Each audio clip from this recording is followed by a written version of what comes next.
Thank you. Bonjour and good morning. And I'd like to thank you for the opportunity to speak to you today on behalf of the Government of Canada. The Public Health Agency of Canada is a proud supporter of this symposium, and I am pleased to see such a diverse group of professionals gathered here, from education, health, justice, as well as frontline workers. Your efforts make a meaningful difference in the lives of many people living in Ontario, and I want to acknowledge your work and to thank you for it.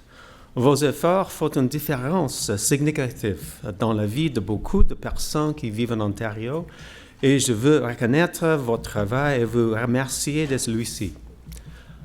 I also want to particularly recognize the work of two main organizers of the symposium, FASD-ONE and Mothercraft.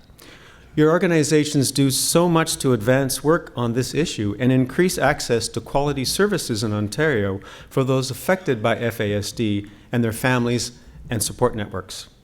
More specifically, your long history of collaboration with each other and with all levels of government have paved the way for meaningful and concrete progress in raising awareness about FASD, building resources and capacity, informing policy, and providing learning opportunities such as this symposium.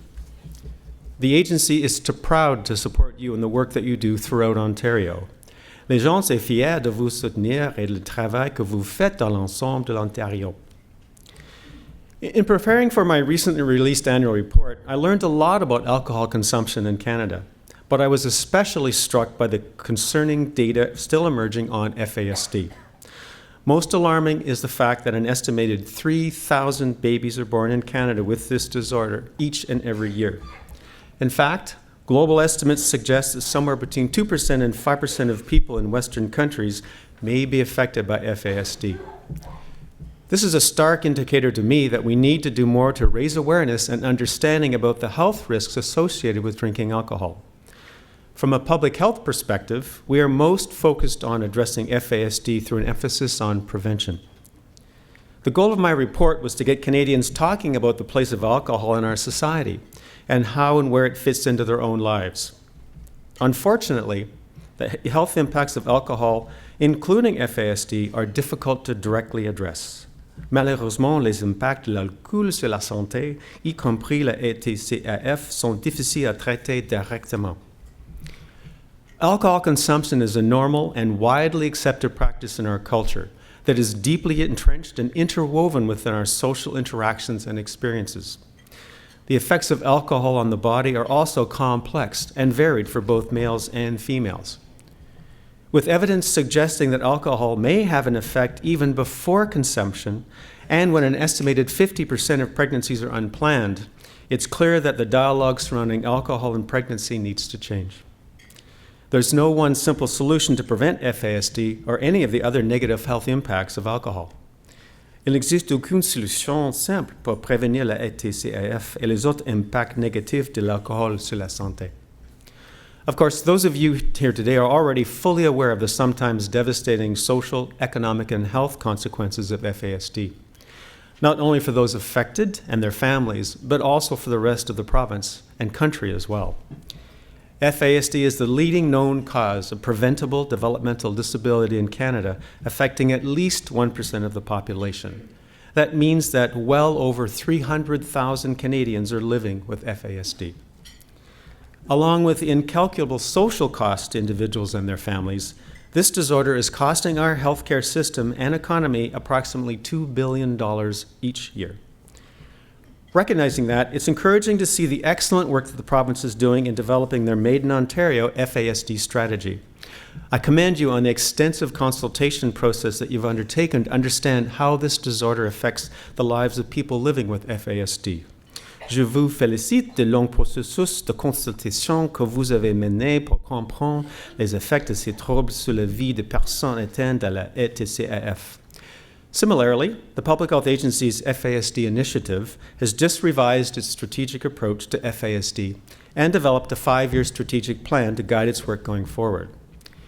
Our plan focuses on 4 main priority areas: increasing public awareness of the risks of prenatal alcohol use and the impacts of FASD, supporting prevention efforts to reduce the incidence, improving the health and social outcomes for those individuals already living with FASD, and working towards improving data sources needed to support the work going forward. As I mentioned, the agency is placing an emphasis on prevention, beginning with doing more to raise awareness and understanding about the risks of alcohol use in pregnancy. Collaboration with partners and stakeholders across the various sectors and at all levels of government will be key to advancing these priorities. The agency's FASD initiative collaborates with the provinces and territories, as well as many non-governmental organizations such as the Canada FASD Research Network and the Society of Obstetricians and Gynecologists, and many others. The initiative funds organizations to develop knowledge, tools, and resources to address FASD. L'initiative verse des fonds des organismes afin de développer des connaissances, des outils et des ressources pour lutter contre le ETCRF. Having said this, I'd like to take a moment to acknowledge the Canada FASD Research Network and for its recent release of the new diagnostic guidelines. I was pleased to participate via Skype at the launch of these guidelines, which replace ones developed in 2005 and incorporate years of research, technology, and experience. The agency is proud to have invested in this important achievement. Another success story that the agency is pleased to have been a part of is the Best Start Resource Center that operates as a key program of Health Nexus. Best Start is providing access for thousands of Canadians and health professionals to reliable resources, services, and information on a broad range of topics related to preconception health, prenatal health, and early childhood development. Best Start's efforts in health promotion align perfectly with the agency's primary focus on prevention and have been a part of its approach to FASD. The agency also invests $30 million annually in programs in Ontario, such as the Canada Prenatal Nutrition Program, the Community Action Program for Children, and the Aboriginal Head Start in Urban and Northern Communities Program that reach some of Canada's most vulnerable children and families. These programs, which are operating throughout your province, support communities in Ontario to encourage healthy pregnancies, positive parenting, and healthy child development. Many of you here today are representing these projects that use a community development approach in breaking down barriers to prenatal care for at-risk women. It's encouraging to see that the agency has, at various times, collaborated with nearly all of the speakers at this symposium. By coordinating our efforts, we begin to build a broad, widely branched solution that addresses the issues on multiple fronts. In closing, I'd like to extend my appreciation to today's speakers who will present on work that is vital to our collective efforts to raise awareness of FASD so that we can prevent future alcohol-affected births and improve the lives of those people living with FASD. Thank you. Merci beaucoup.